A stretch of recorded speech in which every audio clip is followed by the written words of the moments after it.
Si réellement nous sommes l'église, mes frères, nous devons fonctionner comme Dieu. Dieu, quand un homme pêche, il se répand, Dieu pardonne. Nous aussi, nous devons être capables de pardonner aux gens à qui Dieu a pardonné. Or, une autre chose, tu dois savoir que la tentation est une sollicitation, ce n'est pas une imposition. Mon frère, si je viens avec une invitation, je dis, mon frère Michel, tu es invité à l'anniversaire de mon fils. Est-ce que tu es obligé de venir? Vous lirez ça, Romains 7, 17 à 23. Une autre chose pour vaincre la tentation. Ça, j'aimerais vraiment insister. Il faut être capable de recevoir le pardon de Dieu. 1 Jean 1, verset 9. Si nous confessons nos péchés, il est fidèle et juste pour nous pardonner et pour nous purifier de toute iniquité. Proverbe 24, verset 16. Car 7 fois le juste tombe et il se relève, mais les méchants sont précipités dans le malheur. Écoutez ceci, mes frères, et ça, j'aimerais en parler au milieu de nous. Lorsque un homme n'a pas péché et qu'il est tenté, le diable lui dit, ce n'est pas grave. Et lorsque l'homme pêche et il veut se relever, le diable lui dit, reste là, c'est très grave. Le même diable qui te dit que le péché n'est rien avant le péché, quand tu pêches, il vient te dire que le péché est grave pour que tu ne croies pas au pardon de Dieu. Mais Dieu ne l'a jamais établi comme son ambassadeur pour te parler de sa part. Chaque fois que le diable te parlera au nom de Dieu, pose-lui la question, quand est-ce que Dieu t'a établi ambassadeur? Oh, tu commences à jouer avec Dieu, tu pêches, tu te relèves, tu pêches, tu te relèves. Il n'est pas l'ambassadeur de Dieu pour te culpabiliser. Écoute le Saint-Esprit. Le Saint-Esprit te révélera le péché, mais il va te dire, relève-toi et continue. Alléluia. Mais voici, pourquoi le diable veut nous garder dans la culpabilité quand nous péchons? Parce que lorsque tu tombes et tu restes à terre, ton péché devient une maladie. Ainsi, celui qui pêche un jour et se relève est différent d'un homme qui pêche pendant toute une année. Parce que lorsque tu gardes un péché pendant toute une année, ça devient une maladie en toi. Mais celui qui pêche et se relève, il n'a pas le temps d'attraper les microbes. C'est pourquoi le diable aime nous garder par terre pour nous infecter. Et qu'est-ce qu'il utilise? C'est la culpabilité.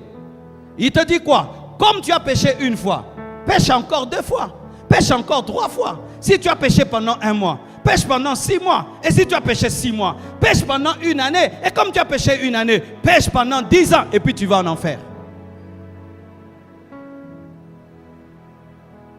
Et voici ce que j'aimerais dire à l'église. Si réellement nous sommes l'église, mes frères, nous devons fonctionner comme Dieu. Dieu, quand un homme pêche, il se répand, Dieu pardonne. Nous aussi, nous devons être capables de pardonner aux gens à qui Dieu a pardonné. Les églises aujourd'hui, c'est quoi? Quelqu'un ne peut pas se tenir ici pour dire, mes frères, pardonnez-moi, j'avais péché. Hé! L'ifélo ecclésiastique. Nous prêchons la grâce, mais nous ne croyons pas à la grâce. Si quelqu'un fait le mal, c'est un carton rouge ou bic rouge éternel. Dieu lui pardonne, mais l'église ne pardonne pas. Mes frères, nous devons atteindre le niveau dans notre communauté. Un frère a péché. Son péché est connu de tous. Il se répand. Il est restauré. Il continue à servir Dieu. Oui, si nous sommes l'église, si nous ne sommes pas sous la loi, c'est quoi les églises aujourd'hui? Où nous vivons maintenant dans l'hypocrisie. Où je ne peux pas révéler à mon frère ma faiblesse. Parce que si je te révèle ma faiblesse, tu me jettes à la poubelle éternellement. Même Dieu ramasse à la poubelle. Nous ne ramassons plus à la poubelle. Comment un pasteur a laissé ce frère-là prêcher alors qu'il avait fait? Mais Dieu lui a pardonné.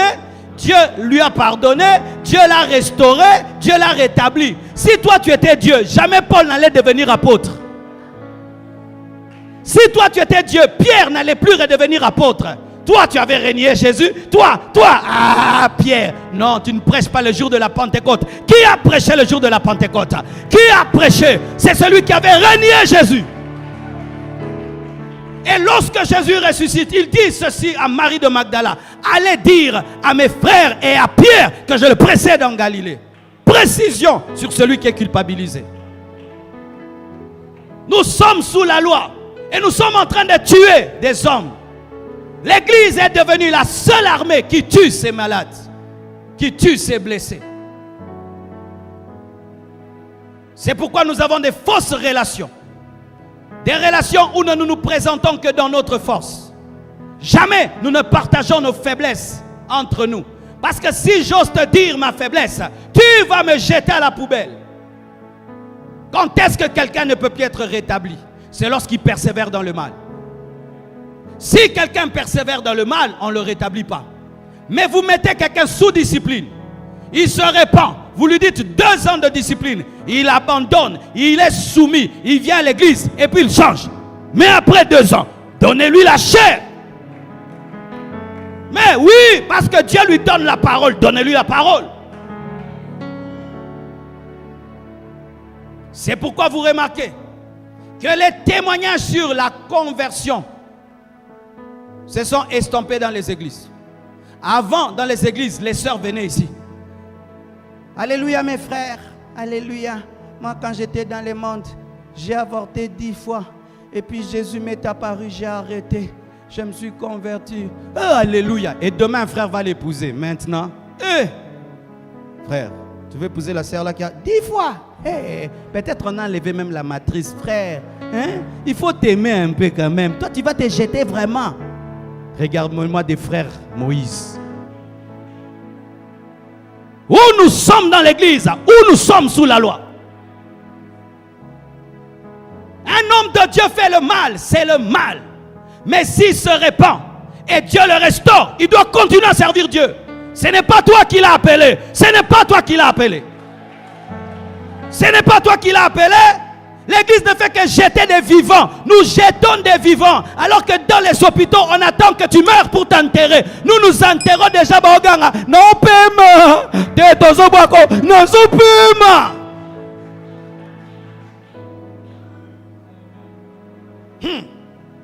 Et même ces personnes qui aiment juger les autres, remplies de péchés, eux-mêmes, mais des péchés qu'on ne connaît pas.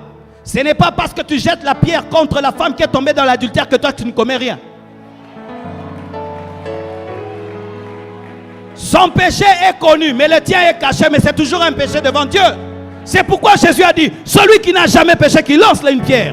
Le seul qui pouvait lapider, c'était Jésus. Mais Jésus qui pouvait n'a pas lapidé. Jetez vos pierres. Nous sommes en train d'empêcher les gens de se relever. Tu commets le mal, le péché, tu viens auprès de tes frères et tu le dis, ils le répandent partout.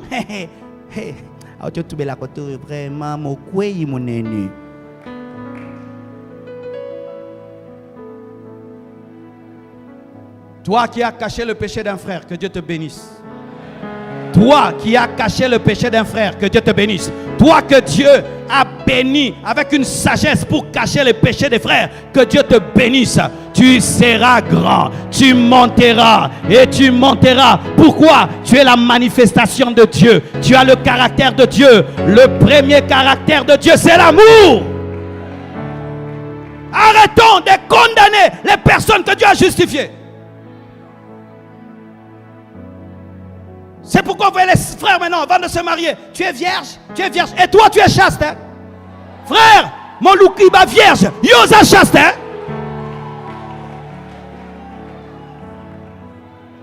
Tu as connu combien d'hommes? Toi aussi demande frère, et toi tu as connu combien de femmes? 5, moi aussi 5, égalité. Match nul, match nul, match nul. Donne-moi un amen, donne-moi un amen. Si nous confessons nos péchés, il est juste et fidèle pour nous pardonner. Si nous confessons nos péchés, il est juste et fidèle pour nous pardonner. Si nous confessons nos péchés, il est juste et fidèle pour nous pardonner. Je m'en fous si les hommes ne me pardonnent pas. L'essentiel, Dieu m'a pardonné. Même si les hommes te rappellent ton péché, l'essentiel, Dieu t'a pardonné. Même si les gens écrivent sur ton péché, l'essentiel, Dieu t'a pardonné. Oh, donne-moi l'amen.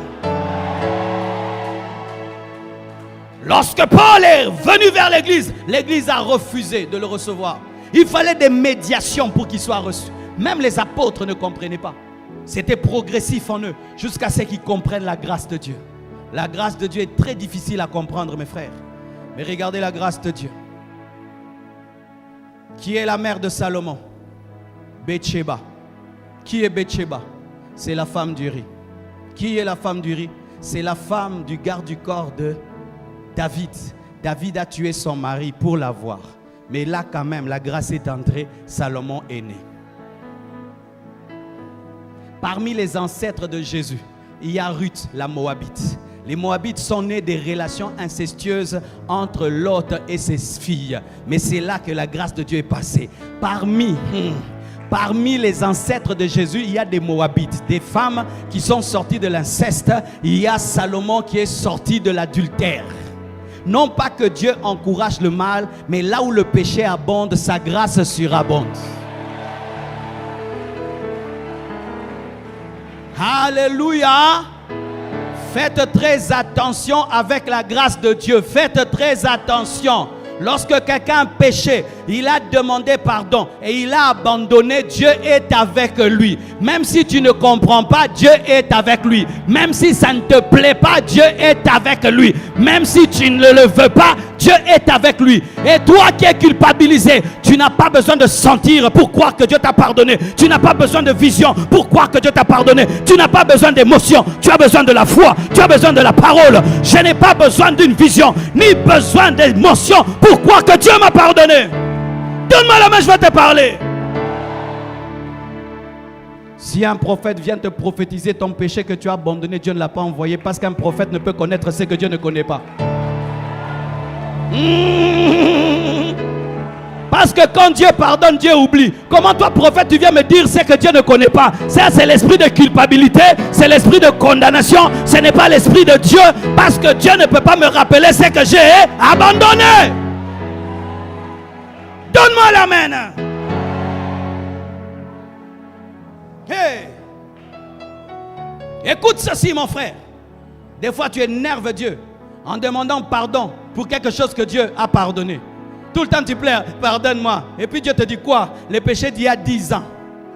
Tu échoues dans ta vie, c'est parce que j'ai avorté. Tu as des problèmes, c'est parce que j'ai avorté. Non, ce n'est pas parce que tu as avorté, c'est parce que tu es incrédule. Hey, il y a plus de problèmes de ton côté que du côté de Dieu, parce que Dieu a déjà tout résolu en Jésus. Mais c'est toi qui es incapable de saisir la grâce de Dieu par la foi. Mais Dieu a déjà tout résolu, parce que s'il t'a donné son fils Jésus alors que tu n'étais pas né, qu'est-ce qui peut te refuser avec lui? Oh, donne-moi la main, donne-moi la main. Tu sais pourquoi le diable opère dans la culpabilité? Parce que quand tu pèches et tu demandes à Dieu pardon, tu vas haïr le péché parce que tu le regardes de haut. Tu vois, si je suis dans ce baffle, je ne le vois pas bien. Mais si je sors du baffle, je peux le voir. Et quand tu sors du péché, tu te dis, mais le diable ne veut pas que tu puisses dire,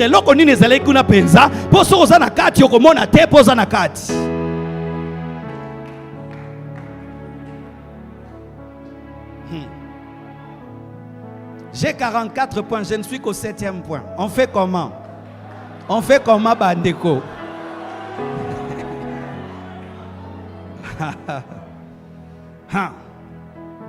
Voici encore une autre chose. Tu dois savoir que la tentation est une sollicitation, ce n'est pas une imposition.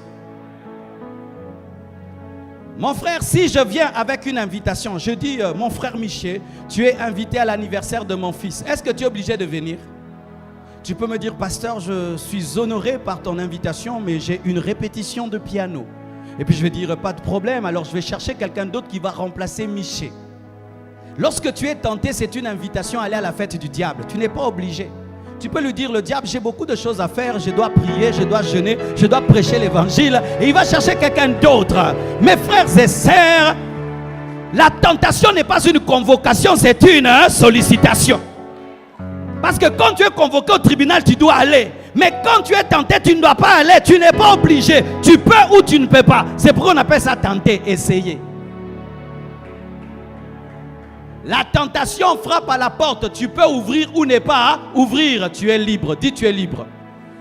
Regarde ton voisin, tu es libre. Tu n'es pas obligé de pécher. Dis-lui, tu n'es pas obligé.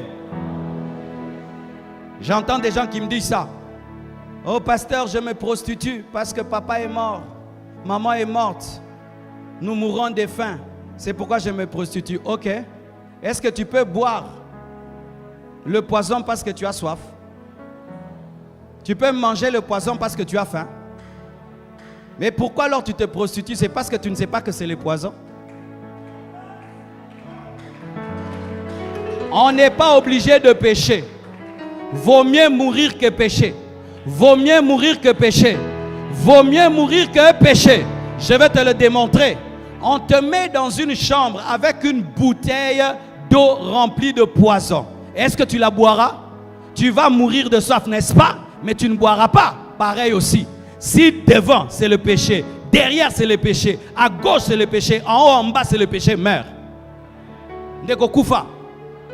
C'est écrit dans la parole. Jusqu'à présent, vous n'avez pas lutté contre le péché jusqu'au sang. C'est-à-dire qu'il y a des luttes contre le péché, tu te blesses ou tu meurs. Les apôtres ont combattu le péché jusqu'à la mort. Ils ont refusé de renier Jésus, on les a tués. Tu n'es pas obligé de pécher. Tu n'es pas obligé de tricher à l'école. Hey, 0 sur 10, hein? Redouble. Hein? L'année prochaine, tu seras premier de la classe. Donne-moi la main. On appelle qui makasi, makasi trop. Quand j'étais à l'université, je me tiens devant une feuille. Je vois noir. De la première à la deuxième. Je vois le diable commencer à me solliciter. Les yeux commencent à aller dans tous les sens. Je prends seulement ma feuille. Je rends au professeur. Il me dit, Tounasi, tu as fini très vite. Je ne vois rien. C'était aussi l'exagération des veillées de prière aussi. C'est l'heure d'étudier. Rokaba, rokaba, rokaba. Tu vas écrire en langue là-bas, en mathématiques. Et puis je rends. Et tout le monde me dit, mais Tounasi, pourquoi tu es parti? J'avais les réponses. Non, je préfère échouer que de pécher. Parce que demain, je vais prêcher à l'université. Qui va me croire? On n'est pas obligé de voler. Congolais, tu n'es pas obligé de vivre dans la corruption. Congolais, tu n'es pas obligé de vivre dans la corruption. Vous devez sortir des Madé Suyabana. Nous devons arrêter les Madé Suyabana. Vaut mieux que tu marches à pied, mais dans la sainteté. Tu as une maison, chambre, salon, mais dans la sainteté. Tu n'as qu'une seule chaussure, mais dans la sainteté. Tu n'as qu'une seule jupe, mais dans la sainteté. Tu ne mets pas le parfum, mais dans la sainteté. Tu n'as pas les mèches, mais dans la sainteté. Tu n'as pas les make-up, mais dans la sainteté. Tu as le vieux téléphone, mais dans la sainteté. Qu'avoir le dernier iPhone, les derniers saisies, mais dans le péché. Quand le diable t'invite, tu n'es pas obligé de partir. Tu peux dire non, je ne viens pas. J'ai autre chose à faire. Le péché se couche à la porte de ton cœur, mais toi domine sur lui. Tu n'es pas obligé. Si nous étions obligés de pécher, Dieu n'allait pas nous juger. Parce qu'on juge toujours quelqu'un qui a l'opportunité de faire le bien ou le mal. C'est pourquoi il y a la justice. Il y a la justice parce qu'on peut faire le bien et le mal. Mais si nous sommes obligés de pécher, il n'y a pas de justice. Personne n'est destiné à aller en enfer. Personne n'est condamné à aller en enfer. Aller en enfer est un choix. Alléluia. C'est pourquoi moi je dis, si quelqu'un me tente et tu exagères, je te donne un coup. Je préfère qu'on m'arrête, mais je n'ai pas péché. Na boukio mâchoire, na que prison. Mais na que lola, mais na que prison. Ah oui? Oh, pasteur, tu ne sortiras pas d'ici. Tu ne sortiras pas d'ici. Ma sœur, ma sœur, tu ne sortiras pas. Ma sœur, je fais aussi la boxe. Kamata! Je Je passe Rokoska Manda. Je vais demander l'onction de Samson. L'onction de Samson. L'onction de Samson. Tu n'iras pas en enfer. Vaut mieux vivre dans la pauvreté. Vaut mieux aller en prison. Mais tu ne pécheras pas. Qu'on te chasse du travail, mais tu ne pécheras pas. Qu'on puisse fermer les portes, mais tu ne pécheras pas. Que tu puisses perdre les amis, mais tu ne pécheras pas. Que tu puisses perdre l'argent, mais tu ne pécheras pas. Qu'on puisse te chasser, mais tu ne pécheras pas. Tu n'es pas obligé. Ah, j'ai un frère. Il est venu me voir, il dit, pasteur, je suis malade. J'ai la maladie de la sainteté. J'ai dit, c'est quoi? Il paraît qu'un homme jusqu'à un certain âge, s'il n'a pas eu de relations intimes, le corps aussi fait des choses. Et lui, il est allé voir les médecins lui a dit que non, tu vois ton corps là, il a maintenant des problèmes parce que vraiment depuis que tu existes, tu n'as rien fait. Il a dit, pasteur, prie pour moi. J'ai prié contre la maladie de la sainteté.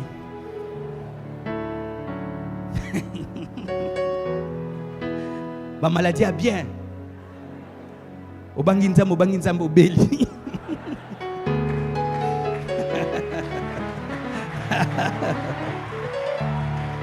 Oui, il est lui-même médecin. Il y a même des femmes, c'est ce qu'on vous dit. Maintenant, tu as 45 ans, fais très vite, tu dois avoir un bébé. Parce que si tu n'as pas un bébé, maman, mère stérile, mais va au ciel. Qu'on se dise la vérité. Maintenant, tu vas chercher un enfant en dehors du mariage pour avoir un bébé. Tu auras un bébé, mais tu n'as pas Jésus. Vaut mieux avoir Jésus qu'avoir un bébé. Et nous avons des filles âgées qui tombent enceintes seulement pour avoir un bébé. Si tu veux être malade parce que tu vis dans la sainteté, sois malade. Jésus est mort pour tes péchés. Jésus est mort pour tes péchés. Jésus est mort pour tes péchés. Et pourquoi toi, tu ne vas pas souffrir pour tes péchés? Oui, Jésus a souffert pour nos péchés. Pourquoi on ne va pas souffrir pour nos péchés? Oh, j'ai pas d'argent parce que je ne vole pas. Pourquoi tu te plains? Tu veux qu'on te dise quoi? Qu'on change la Bible, hein? J'échoue à l'école parce que les professeurs veulent coucher avec moi. Et chez moi, je refuse. C'est pourquoi je suis refusé. Sois dans la joie, tu es refusé parce que tu es sainte. Oui, soyez dans la joie lorsque vous perdez des choses pour la sainteté. Je suis fatigué des chrétiens qui ne font que se plaindre de vivre dans la sainteté. Comme s'ils veulent que Dieu change la Bible pour qu'ils soient à l'aise. C'est un bonheur que de souffrir pour sa foi. Un bonheur que de souffrir pour sa discipline. Un bonheur. J'aurais eu une plus grande église si je prêchais d'autres choses. Mais j'aime les membres que j'ai. Je vais dire, non, Seigneur, si tu m'avais donné aussi un message de ceci. Non, j'aime ce que je prêche. Si après ce message, la moitié de l'église va partir, tu es au bandé là. Arrêtez de vous plaindre de marcher avec Dieu. Arrêtez de vous plaindre d'obéir à Dieu. Oh, je ne me marie pas. Tous les hommes qui viennent veulent d'abord me connaître avant de me marier. C'est pourquoi je ne me marie pas. Tu es dans la joie. Tu es l'épouse de Jésus. Tu es l'épouse de Jésus. Tu es l'épouse de Jésus.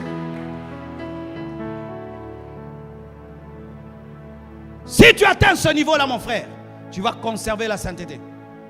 Mais quand tu ne comprends pas, alors là, tu tomberas.